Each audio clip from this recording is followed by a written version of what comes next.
ఇప్పుడు no cost cough syrup తో 60 రూపాయల విలువ గల ఇన్హేలర్ పూర్తిగా ఉచితం. దెబ్బకి దగ్గు జలుబు మాయం.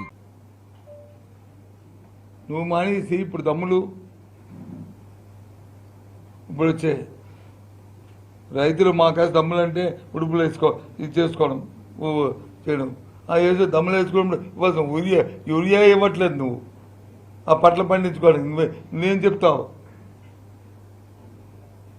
ఉడుపుల గురించి దమ్ముల గురించి నీకు ఏంటి నీకు చేతలు మాటలు గొప్ప చేతలు ఏదంటే చెప్పినట్టుగా వస్తాయి. కాబట్టి చాలా దురదృష్టం. అందుకే 9వ తారీఖు తేదీన రైతుల పక్షాన రైతులతో కలిపి ఉద్యమిస్తున్నాం. నేను చూశాను మంత్రి గారి మాటల్లో. వాణిజ్య పంటల కంటే ఎప్పుడు కూడా ఏ పార్టీ కూడా సపోర్ట్ చేయలేదంట.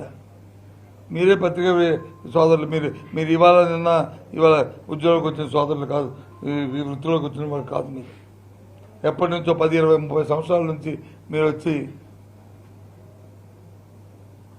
దీంట్లో ఉన్నవారు మీ అందరూ కూడా.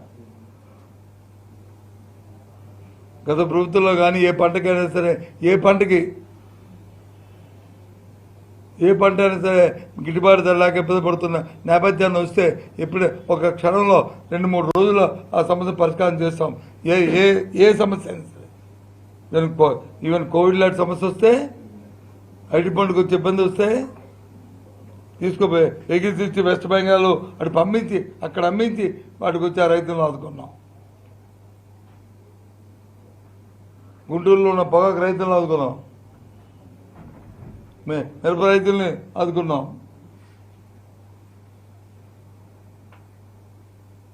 ఏ ఒక్కరైనా సరే ఇప్పుడు ఎవరికి నువ్వు మామిడి రైతుల్ని ఎప్పుడైనా సరే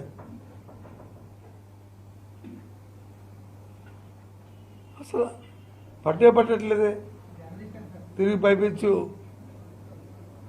బరుద్దలను ఏవో 3-4 ఛానల్స్ వచ్చి ఉన్నాయి కదా, ఏ ఈటీవో ఏ TV5 లేకపోతే ఏబిఎన్ ఉందని వాళ్ళు పెట్టుకుని ఉదయం నుంచి మధ్యాహ్నం వరకు ఇష్టారాజ్యంగా మాట్లాడితే అయిపోద్ది అనుకుంటున్నారా?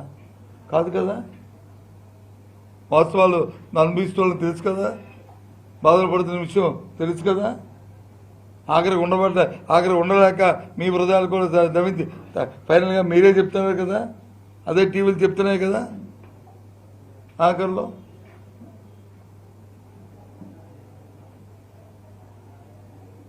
వాస్తవాలకి దగ్గరగా ఉండాలని మా కోరిక. పరిపాలన అంటే ప్రజలు అవకాశాన్ని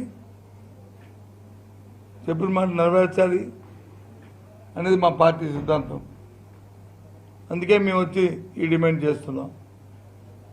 ఈ సూపర్ 6 కానీ సూపర్ 7 కానీ వెంటనే చేయాలి. మహిళలకు ఇచ్చిన మాట నిలబెట్టుకోవాలి. ఏదైతే నెలకు 1500 రూపాయలు ఇస్తానని చెప్పిన మాట ఏదైతే ఉందో, లేదు నిరుద్యోగపతి నెలకు 3000 రూపాయలు ఇస్తానని మాట ఏదైతే ఉందో వాటి కూడా నెరవేర్చాలి.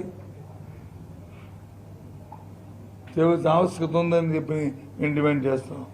ముఖ్యంగా ఇవాళ రైతాంగం పడుతున్న ఇబ్బందులకి, వాళ్ళు పడుతున్న కష్టాలకి కనీసం యూరియా ఇవ్వలేకపోయినా మరి ఈ పరిస్థితుల్లో ఉన్న ఘనమైన పరిస్థితుల్లో ఈ ప్రభుత్వాన్ని చూసి జాలేస్తుంది. రైతులు చూస్తే బాధ అనిపిస్తుంది.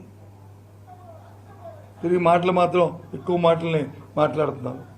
ఇవి కట్టుబట్టి ఆ పని చేయమని రేపు 9వ తేదీన రైతుల తరఫున ఉద్యమిస్తున్న విషయాన్ని మీ ద్వారా రైతాంగానికి తెలియజేస్తున్నాం. డిమాండ్ కంటే అదనంగా 2 లక్షల మెట్రిక్ టన్నుల యూరియా ఏదైతే ఉందో దానికి సంబంధించి కూడా మేము సిద్ధంగా ఉన్నాము. కానీ ప్రతిపక్షాలు దీనిపై రాజకీయం చేస్తున్నాయని నేరుగా సీఎం గారు చెప్పారు.